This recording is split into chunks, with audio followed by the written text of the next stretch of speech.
Exodus, Exile and Redemption. Section 5. Yosef and his brothers.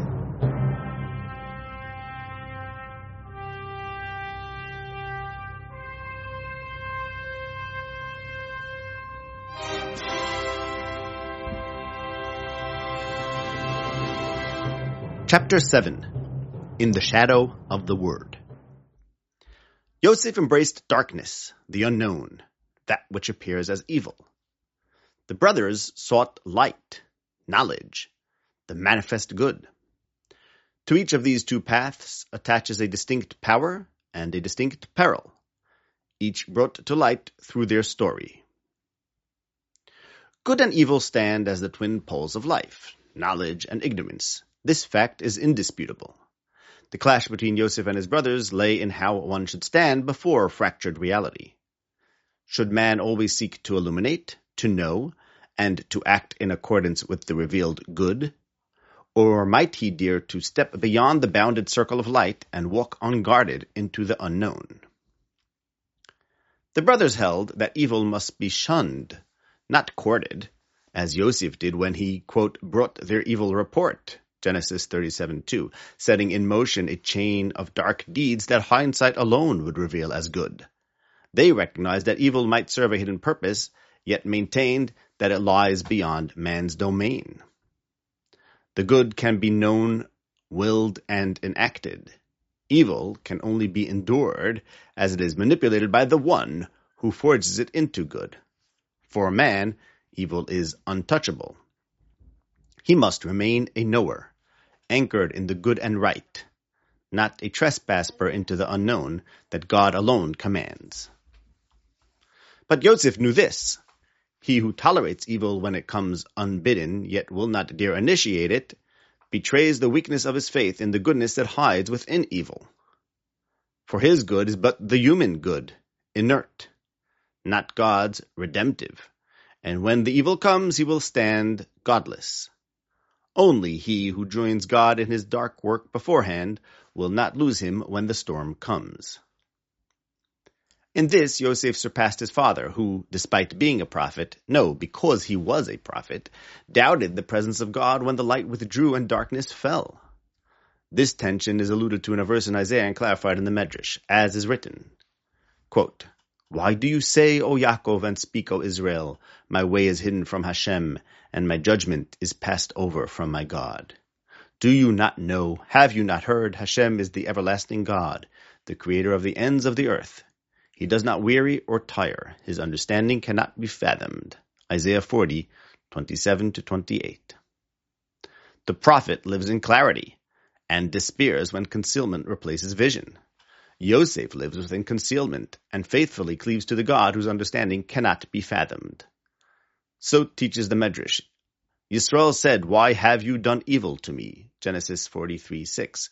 Said the Holy, blessed be he, "I am engaged in making his son ruler over Egypt." And he says, "Why have you done evil to me?"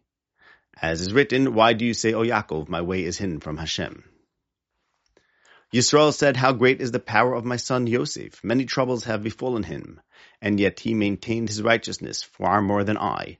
For I sinned when I said, my way is hidden from Hashem." Bereshis Rabbah 94:3. Yaakov lost heart when distance and exile veiled God, but Yosef did not fear the night. Practiced in living with God even in his concealment, he maintained his righteousness through the dark years of his suffering in Egypt. That is the strength of Yosef's embrace of darkness. Yet his path is fraught with peril, graver even than that of his brothers. One cannot accept what appears to human eyes as evil without risking entanglement in evil itself, for though in God's sight all things are good, we do not see with his sight. And when we accept evil, we do so according to its own false terms. Thus, Yosef, embracing the darkness, came to serve the Egyptian order. Power severed from meaning, strength divorced from the clarity of the good. In this, the human dilemma is laid bare. To resist evil is to deny God's work. To yield to it is to lose his truth.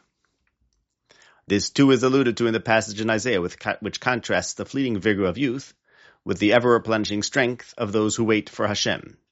Quote, he gives strength to the weary, and to him who has no might he increases power. Youth shall become tired and weary, and young men shall utterly fall. But they who wait for Hashem shall renew vigor. They shall run and not become weary. They shall walk and not grow tired. Isaiah 40:29-31. In this, the young Yosef was surpassed by his aging father, who waited for Hashem and drew strength from its true source. The Torah teaches that Yosef, quote, was 30 years old when he stood before Pharaoh, king of Egypt. Genesis 41:46, ready to serve with youthful vigor and to confront the impending famine with human strength. The meeting of Yaakov with Pharaoh sets this in contrast, for the old and failed patriarch, propped up by his son, accomplished through spirit what the young man achieved through might. Quote, then Yosef brought his father Yaakov and stood him before Pharaoh, and Yaakov blessed Pharaoh. And Pharaoh said to Yaakov, how old are you?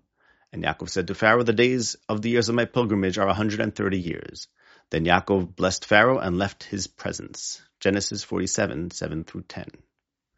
The tzaddik's blessing ended the hunger 2 years into its course, shortening the 7 years foretold. The man of 130 years accomplished through the power of Hashem what the man of 30 years managed through might, planning, and rule. Yosef acted through the power that appears, Yaakov through the word that is hidden. Yosef's deliverance was of Egypt, material, ordered, and wise, yet detached from the source of all order. Yaakov's deliverance was of Hashem. Because he could not find Hashem in concealment, Yaakov waited for him to appear again, and so when he did, Yaakov could receive him, while Yosef, bound to Egypt, stood apart from the God revealed in light. The two kinds of deliverance are contrasted in Psalms. Quote, he delights not in the strength of the horse, nor finds favor in the legs of a man. Hashem desires those who fear him, who await his kindness. Psalms 147:10-11. Likewise, quote, a horse is a false hope for salvation, nor will its great strength rescue. Behold, the eye of Hashem is upon those who fear him, upon those who hope for his kindness, to deliver their soul from death and to sustain them in famine. Ibid 33:17-19.